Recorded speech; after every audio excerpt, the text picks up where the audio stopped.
but just in case this is helpful. So the first section you're going to be looking at, sorry, there it goes, is negative/0 exponents. This section is going to be multiple choice. Basically, it's going to use the different rules we learned earlier this week, like either the product or power to a power rule. If you remember, let me screenshot this so I can write on it.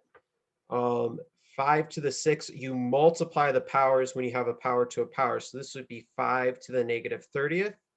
I don't know if you guys all have watched the Ed puzzle or not, but if you have a negative exponent, basically you flip it over a fraction. So like this would really be 1 over 5 to the positive 30th. So if you see a negative exponent, it's going to move to the bottom of your fraction. So that would be this choice here. So I mean that you would just click that choice, submit your answer, so on and so on. There's a lot of different types of problems. Let's look at one more. But there's a lot of different like types, but I mean, just basically it's multiple choice. I mean, it shouldn't be, this section hopefully won't be too bad. This one, just remember 4 to the first power. This is the product rule. So you add your exponents. So 1 plus negative 1 would be 0. And I don't know if you guys know the zero product, or sorry, the zero exponent rule is anything up to the 0 power is simply 1. Like if you put that in your calculator, 4 up to the 0 power, you're going to get 1. So that would be this choice here.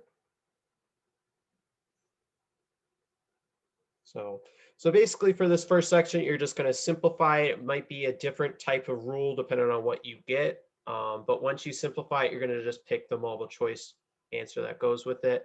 But really just two things to keep in mind. If you get a 0 exponent, it just equals 1. If it's a negative, you got to flip it over your fraction. The second section you're going to be looking at is called dividing powers. So let me turn it on and on. Okay. This section, I don't know. I think this one might be the toughest one. We'll kind of, I don't know. The people that were working on it first period were doing well, but there was a lot of people that didn't start it, so I'm not sure exactly how this will go. But basically, you want to simplify one piece at a time. So like the numbers, you can just divide, or if you have a red calculator, you might have to simplify a fraction. If you're struggling with that, there's like online fraction simplifiers. But 9 divided by 3 is just 3.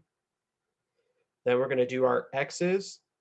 When you divide exponents, if you haven't watched the Ed puzzle video, I mean, it'll kind of go over this, but you subtract. So 2 minus 2 would just be 0. And then we're going to do our y's.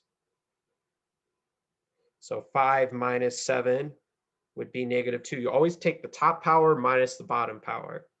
So then we just got to simplify this. Well, one tip, if you ever get a 0 exponent, that equals 1. So basically it goes away. And then if you ever have a negative exponent, you got to bring it down to the bottom. So on top, we would just have 3. And when you move it to the bottom, your power turns positive. So this would be my answer, 3 over y squared. So that's what you would type in here, 3. And you can either use the slash button, or if you click, I believe there's usually an icon here. I'm on my iPad, so maybe it automatically does this, but I think there's like an icon over by the plus minus for the virtual keyboard if it's helpful, but click divide, and then we said it was y to the second power. Let's just look at another one of these really quick. So you want to simplify one part at a time. So 4 over 8, if you have one of those red calculators like 4 ABC 8, if you put that in, it will reduce, or if you divide both the top and bottom by 4, that's going to be 1 over 2.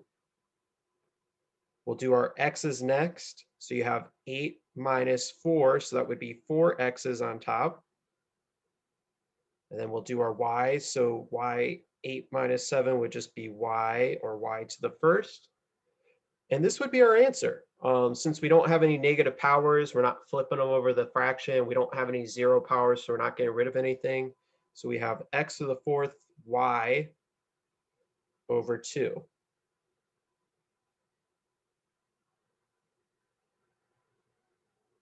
Just make sure when you type it, like, you don't put it all over power. And what did I say it was over 2?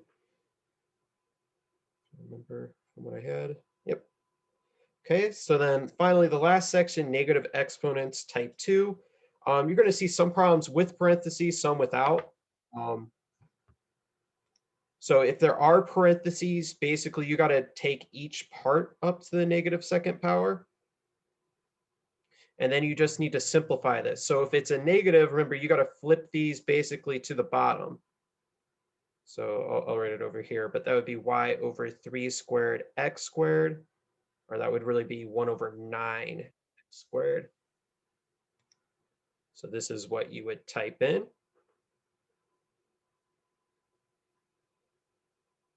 And I don't remember it off the top of my head. I'm just going to give up so we can get one more example. Hopefully it's one, I want to get one without parentheses.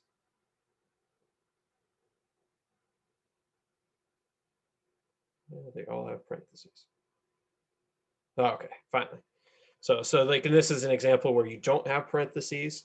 So the only difference is the only thing up to that -2 is just the x in this problem. So when we flip it over our fraction, only the x part's going to flip. So the 3 stays on top.